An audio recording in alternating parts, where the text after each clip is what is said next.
Hello guys! Magandang araw po sa inyong lahat at welcome po muli dito po sa ating channel.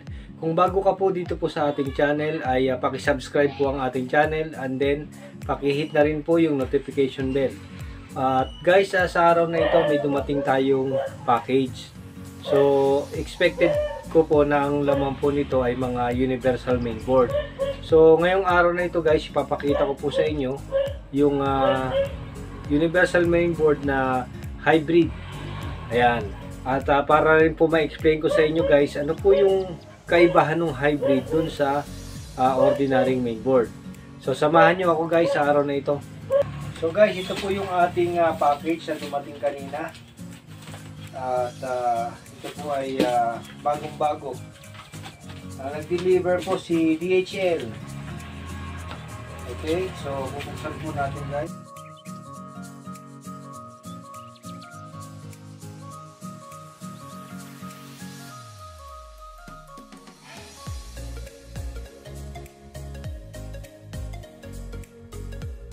So ito guys yung ating package, binuksan na po natin. So ito po yung in-order natin, and then ito po yung LVDS cable. And guys, LVDS cable natin yan, mga bagong LVDS cable na gagamitin natin o ginagamit natin sa mga conversion po ng ating mainboard.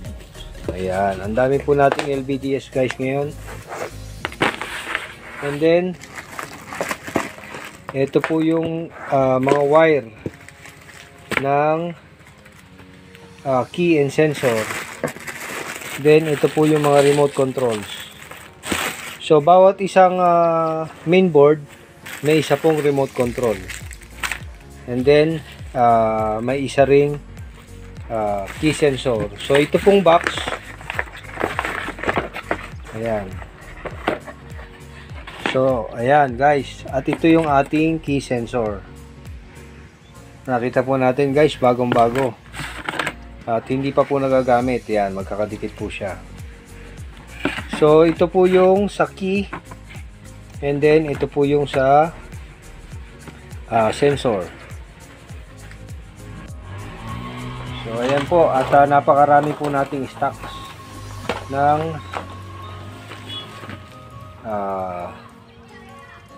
mga natin spare parts.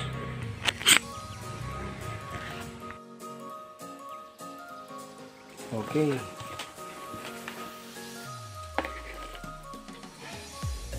So lahat po yan bagong-bago, galing po sa ating supplier.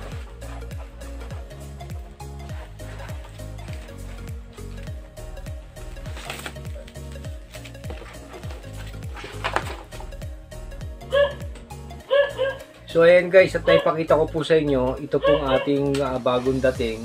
Actually, sa amin po is new model po ito. New model po ng mainboard. And then ito pong mainboard na ito guys, nandito na po lahat.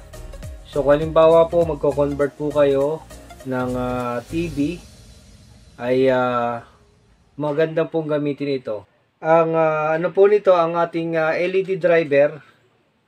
Ito po yung LED driver, very wide range po guys. So dito po sa specification niya is from 33 volts to 93 volts auto adjust po ito. And then 600 milliampere. So ibig sabihin malaki na po ang capacity nitong ating mainboard. Pwede po siyang gamitin sa mga 40 inches na LED TV. At halimbawa kasi pangkaraniwan po guys sa mga backlight po ng mga TV is mga 60 to 75 volts. Pero kung ang backlight po ng TV ninyo ay 90 volts po, pwede pa rin po natin tong gamitin. So meron po tayong dalawang connection ng LED driver. So maximum po nito is 300 milliampere kada isa. Ito pong ating LED driver. So kada isa po nito ay 300 milliampere. So kung dalawa po gagamitin natin, that is maximum 600 mAh para po dito sa TV board na ito. And then, para po sa supply ng panel, 12 volts po ang supply ng panel nito. So, wag po natin siya gagamitin doon sa ating LCD na 5 volts kasi nakapix po ito sa 12 volts. Okay? So, ayan po. Actually guys, itong mainboard na ito, marami po siyang kamuka. Marami pong kamuka. And then, ang model po nito, bago lang po ito sa atin. Ito po ang model, babasahin ko guys, ay T.H11.816. So, bago po itong model sa amin, marami na rin po kami nagamit na universal mainboard na hybrid. Pero ang kagandahan po nito guys ay very wide po yung kanyang LED driver. So pangkaraniwan po kasi ng mga hybrid na ganito na mga mainboard ay from 33 to 58 volts lang po. And then meron din po na hanggang 72 volts, from 30 volts to 72 volts. Pero ito po guys na hybrid na upgraded na ating universal mainboard ay hanggang 93 volts supported po yung backlight. Then napakaliit lang po ng kanyang chopper, so matipid po siya sa kuryente. So hindi po kahit po iwanan niyo siya nakasaksak lang, pwede po. Okay guys, so ayan po at naipakita natin ngayong araw na ito yung ating produkto na bagong dating. Kung meron po kayong katanungan ay pakilagay lang po sa comment box sa baba. At sasagutin ko po yan kapag po nabasa ko ang inyong message, sasagutin po natin. And then software po, available po ang software. So ito guys, at itatry po natin kung magre-response po yung pong mainboard dito po sa USB. Ito po, nilagyan ko na po ito ng program. And then kakabit natin itong key sensor. Ayan. Then yung USB guys, kabit natin. Ayan. And then ito pong power supply.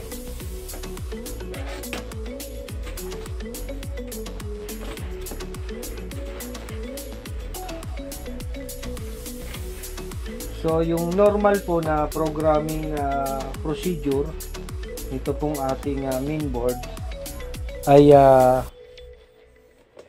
lalagay po yung USB.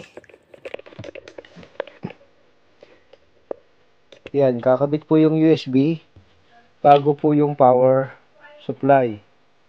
Okay?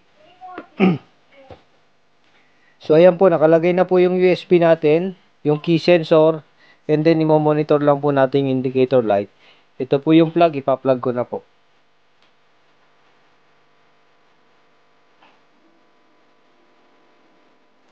And guys, at tumilaw po siya. Nakita nyo po, nagbi-blink-blink po siya. Indication po na nagpo-program na po siya.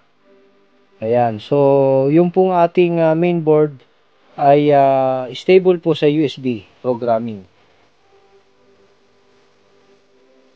Ayan, hintayin po natin matapos yung blinking niya o kaya naman po magbago yung speed.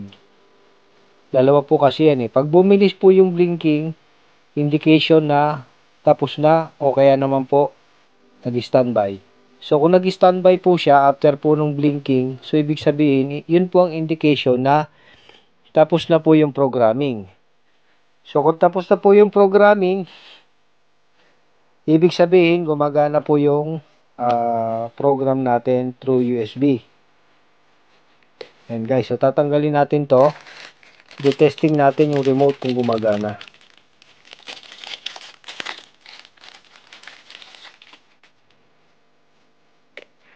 So okay guys, at nalagyan na natin ang battery itong remote. Yan, tatry natin kung gagana siya.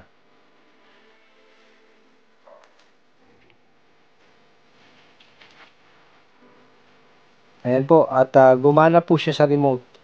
So, ibig sabihin, okay na po yung ating mainboard. And then,